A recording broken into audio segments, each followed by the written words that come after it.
యేసు ప్రభు మీద చిన్న ఏదైనా వచ్చిందంటేనండి, నాకు అందుకేనండి మీడియా వాళ్ళంటే చాలా కోపం అండి. వాళ్ళంటే ఒకప్పుడు ప్రేమ ఉండేది కానండి, రాముడి మీద ఏమైనా వచ్చింది అనుకోండి వాళ్ళు రాస్తారండి.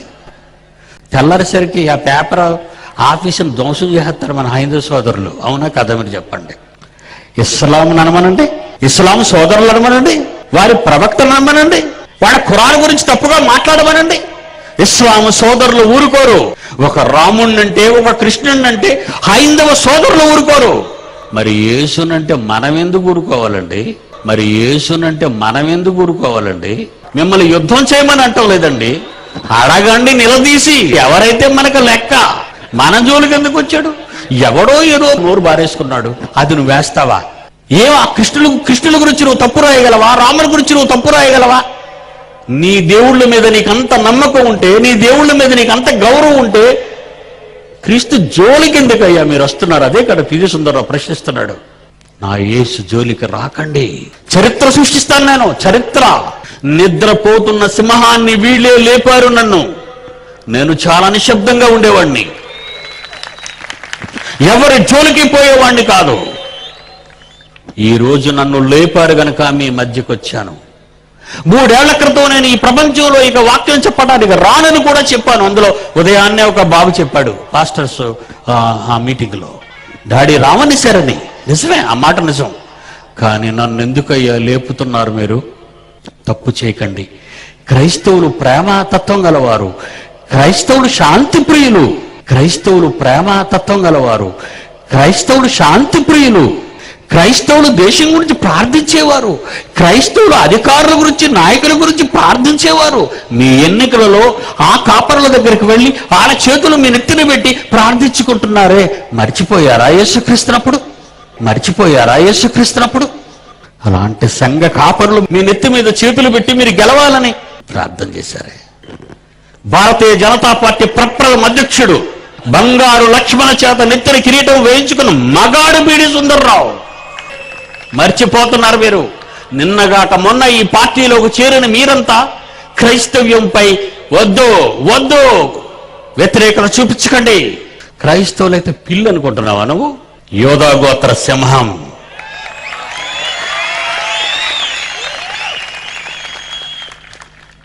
ఆ జోలికి రాకండి, వద్దు. మనంతా కలిసి ఉందాం. జెండాలోని కాషాయం మీరైతే హైందవ సోదర సోదరి మండలారా చేతులెత్తి జోడిస్తున్నాను. కిందను ఆకుపచ్చ ఇస్లాం సోదరులైతే ఇస్లాం సోదరులకి తల వంచి నమస్కరిస్తున్నాను. మధ్యను తెలిపేవరో తెలుసా మీ ఇద్దరికి? వాళ్ళే క్రైస్తవులు. క్రిస్టియానిటీ శాంతి శాంతి శాంతి. మమ్మల్ని ఎందుకర్రా ఆ 2 రంగుల మధ్య నుంచి పీకేస్తున్నారు? బైబిల్లో 11వ జాతిఖండం తారుమారు అంటే బాబెలు అని అర్థం. బాబిలోనియన్స్ ప్రారంభ చక్రవర్తులు అని అర్థం. అక్కడ నుండి ఆరంభమయ్యాయి రాజ్యాలన్నీ భూమి మీద. ఎప్పుడైతే భాష మారిపోయిందో, దేవుడు 11వ అధ్యాయంలో మార్చాడో, ప్రపంచ నలుచెరుగులకి మనుషులు సర్దుకుపోయారు. అలా సర్దుకుపోయిన వాళ్ళు భారత గడ్డపై అడుగు పెట్టారు, ఖైబరు బోనల కనుమల గుండా. ఇది ఇండియన్ హిస్టరీ. Indian history. క్రైస్తవులారా, క్రైస్తవ భక్తులారా, క్రైస్తవ సేవకులారా, కాపరులారా, పెద్దలారా గమనించండి. మీరు ఎదుర్కోవాలి, ఈ సమాజాన్ని మీరు ఎదుర్కోవాలి. ఉత్తర భారతదేశానికి వచ్చిన వాళ్ళు ఇండియన్ హిస్టరీలో మొదట ద్రావిడులు అన్నావు, ఆ తర్వాత ఆర్యులు అన్నావు. ఆర్యులు తెలివైన వారు కనుక గెంటి వేశారు దక్షిణ భారతానికి అన్నావు. దక్షిణ భారతంలో ఉన్న రాష్ట్రాలన్నీ ద్రావిడులైతే, ఉత్తర భారతంలో ఉన్న వాళ్ళంతా ఆర్యులే అయితే, ఈ ఆర్యులు కానీ ద్రావిడులు కానీ వచ్చింది మిడిల్ ఈస్ట్, మధ్య ఆసియా. That is Babel, that is Iraq. ఈ భారతదేశానికి వచ్చిన మన పూర్వీకులు ఎవరో తెలుసా? మధ్య ఆసియా నుండి వచ్చిన వారు. వాళ్ళ తాతలు, వాళ్ళ తండ్రులు, ఇస్లాం సోదరుల తాతలు తండ్రులు, క్రైస్తవ సోదరుల తాతలు తండ్రులు, హిందువుల తాతలు తండ్రులు, మన తాతలు తండ్రులు అందరూ ఒకటే.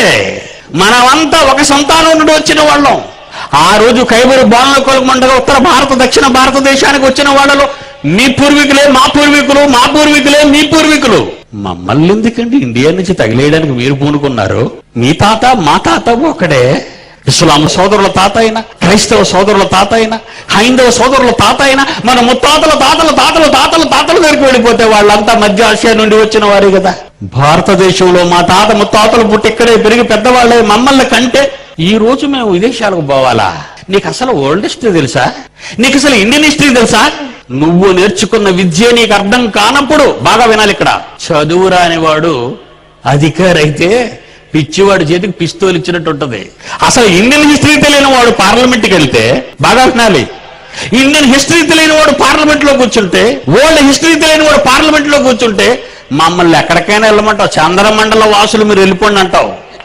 ఇక నీకంటే పిచ్చోడు ఎవడుండడు. ఇక ఒకవేళ ఈ పబ్లిక్ లో ఇన్ని వేల మంది ప్రజల మధ్య లేదు మేము వేరు మీరు వేరు అని చరిత్ర, ప్రపంచ చరిత్రలో భౌగోళికంగా శాస్త్రాన్ని నిరూపించగల మగతనము సత్తా ఎవరైనా ఉంటే స్టేజ్ మీదకి రండి, ఛాలెంజ్. ఓడిపోతే నువ్వు క్రైస్తవుడుగా మారిపోవాలి, నేను ఓడిపోతే నువ్వు అనుకున్న మతంలోకి వచ్చేస్తాను. నేను మించి మాట్లాడకో. ఇది పిడి సుందర్రావు కాలం, ఇది పిడి సుందర్రావు కాలం.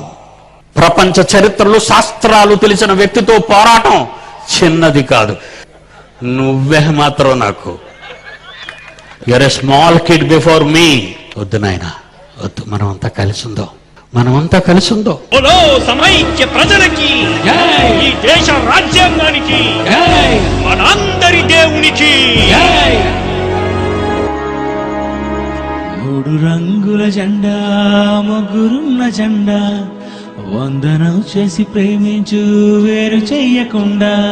కాషాయి రంగు రంగం, తెలుపన్నది క్రైస్తవం, పచ్చ రంగు అది ముస్లిం.